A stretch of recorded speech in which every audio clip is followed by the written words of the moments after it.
Who would have imagined that Microsoft would bounce back in less than 4 years after spending 14 years under the leadership of this man? Ladies and gentlemen, Steve Ballmer!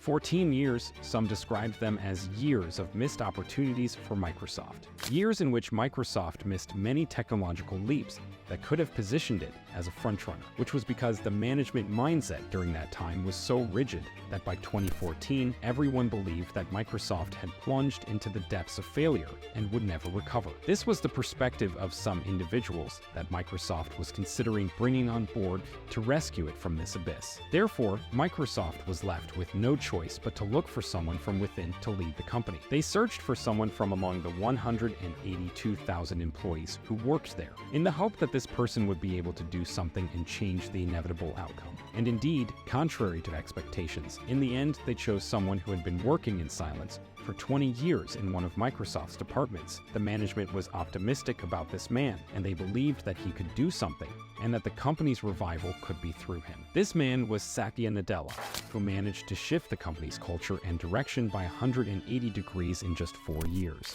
For us, it's not just about, falling in love with new technology, but it's about being able to apply a breakthrough in computer vision and creating an application like Seeing AI, or taking something like eye gaze. I mean, it's phenomenal. If I see what has happened inside of Microsoft in the last, 4 years or so. By 2018, it was widely recognized that Microsoft had managed to get back on track. At present, there is absolute certainty that Microsoft has not only made a comeback, but is also actively shaping the future of technology through its dominance in a crucial segment of artificial intelligence. How did Satya Nadella manage to make such a rapid resurgence at Microsoft? Who is Satya Nadella, and how did he successfully transform the company's culture?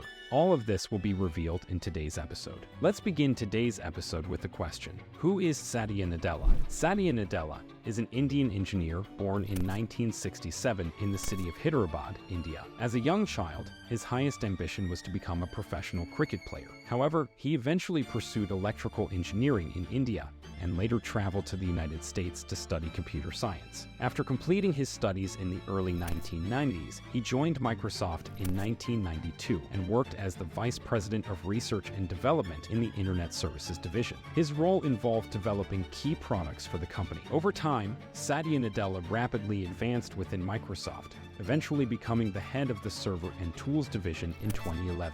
This division oversees Microsoft's cloud service, Azure. Satya was primarily responsible for driving the emergence of Azure, even though the company wasn't fully convinced of the cloud's significance compared to its other products. Despite this, Satya Nadella had a clear vision for the product and how it could shape the future, which he would soon be proven right about. By this time, Microsoft was struggling. The company was facing a downward spiral and encountered substantial challenges, especially between 2011 and 2013. To understand the reasons behind this decline, we need to go back to the year 2000. In 2000, Bill Gates, the founder of Microsoft, stepped down or was forced to step down due to the aggressive monopolistic approach that had earned Microsoft the moniker of a software empire. This paved the way for Steve Ballmer to take over.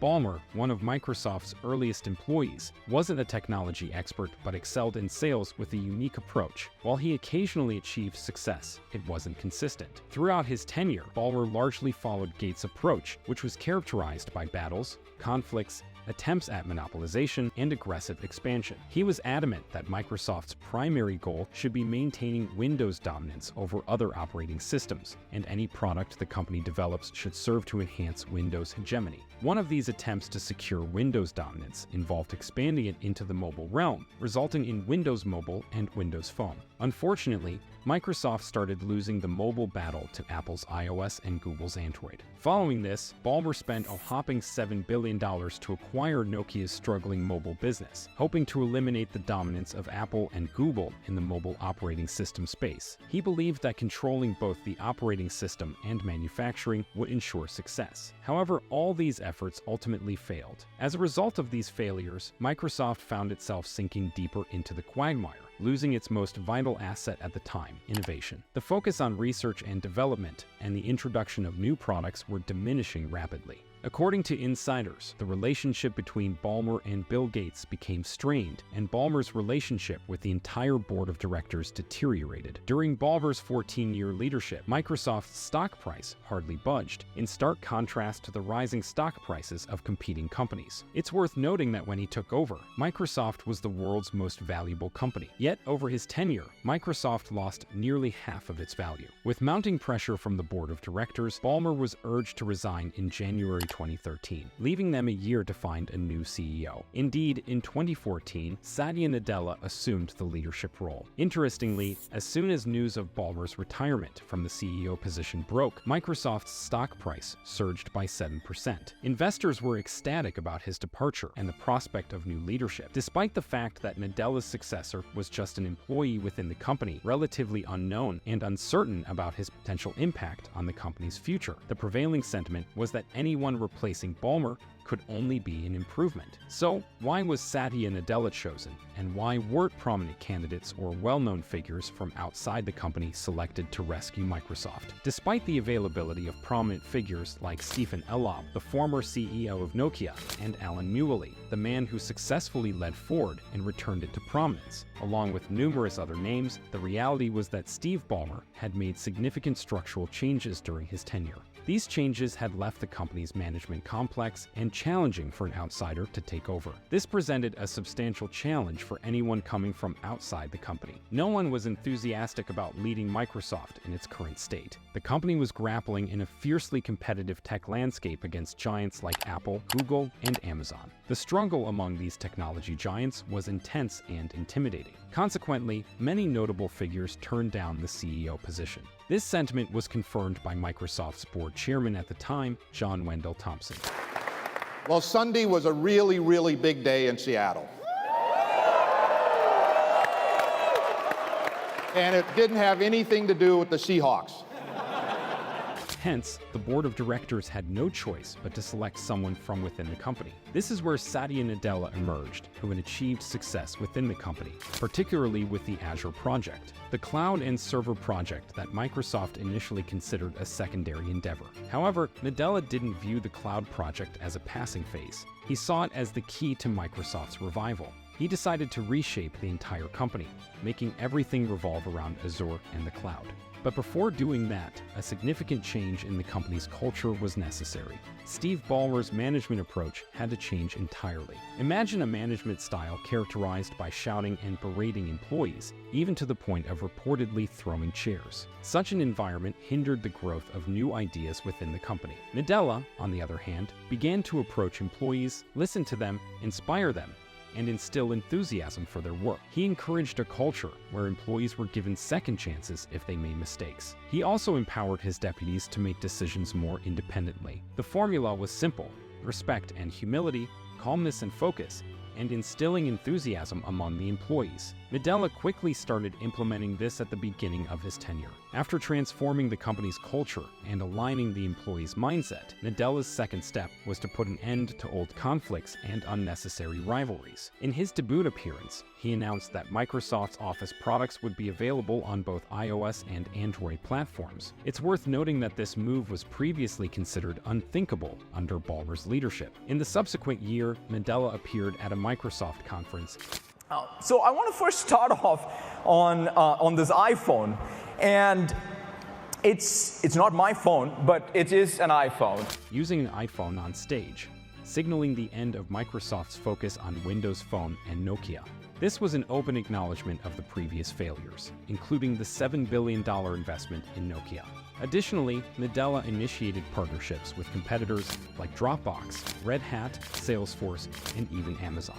Following this, Nadella worked on reconciling with Linux enthusiasts, whom Ballmer had famously referred to as cancer that needed to be eradicated. Ballmer had seen Linux as a potential threat that must be eliminated. This upset many developers who couldn't use Microsoft products on Linux due to Microsoft's lack of support for the platform. Nadella launched a campaign titled "Microsoft Loves Linux," to extend support for Linux and allow developers to work on Azure. Now, after changing the culture, mending relationships with competitors, it was time for the company to shift away from solely relying on the Windows operating system. Nadella introduced a business model similar to Apple's, where products interconnect. The concept of the ecosystem was crucial. Nadella adopted this approach, linking all services to Azure to achieve seamless integration. For those unfamiliar with the concept of the cloud, here is a quick explanation.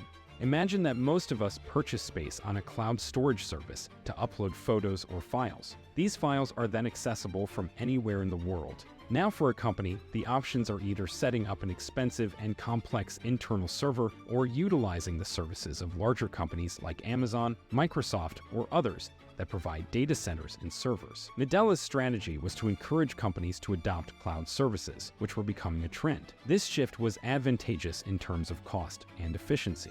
In short, Satya Nadella's tenure witnessed a profound transformation in Microsoft's approach, culture, partnerships, and business model. This marked a significant shift away from the practices of the past, resulting in Microsoft's resurgence and growth in a rapidly evolving tech landscape. Due to the reconciliations initiated by Satya Nadella at the beginning and Microsoft's openness to collaborating with everyone, including open-source developers, a significant number of application and open-source developers began to prefer Microsoft over Google and Amazon. As a result, Microsoft's market share in the cloud industry rose to second place after Amazon, with Google following in third place. This was a notable shift from Microsoft's position 10 years prior, when it ranked fifth. All of this was a direct consequence of Satya Nadella's efforts. Nadella also undertook reforms within Office 365, turning it into a subscription-based service with monthly payments instead of a one-time purchase. By adopting this subscription model, Microsoft secured steady and increased revenue. This strategic move aimed to make consumers comfortable paying the monthly fee, which in turn provided more consistent income for Microsoft. He also enhanced Office 365 with additional features by integrating it with Azure Cloud Services. Now your work is stored on this cloud, allowing you to work from anywhere. Multiple individuals can collaborate on the same files simultaneously, and there are numerous other useful features. Despite Google's attempts to replicate Microsoft's software, Google's market share remains at around 11.5%, in stark contrast to Microsoft's overwhelming dominance with a market share of 87% in this software category. Nadella also orchestrated several significant acquisitions across various sectors. He rectified the Nokia acquisition failure, ventured into the gaming sector by acquiring Minecraft for $2.5 billion, and purchased LinkedIn for $26 billion, which made about $14 billion in revenue in the previous year. Furthermore, there was the acquisition of GitHub for a notable $7.5 billion, and their revenues for the preceding year also surged to an impressive $4.5 billion. Microsoft's influence extended to the acquisition of OpenAI, reaping immense gains, potentially in the billions, from advancements in artificial intelligence. In the end, what are the outcomes of Nadella's work in numbers, and how much has he gained in the past 9 years? Simply put, in 2014, Microsoft's valuation was $300 billion. Its value has now surged to over $2.5 trillion. In 2013, Microsoft's revenue was approximately $77 billion, and in 2022, it reached around $200 billion.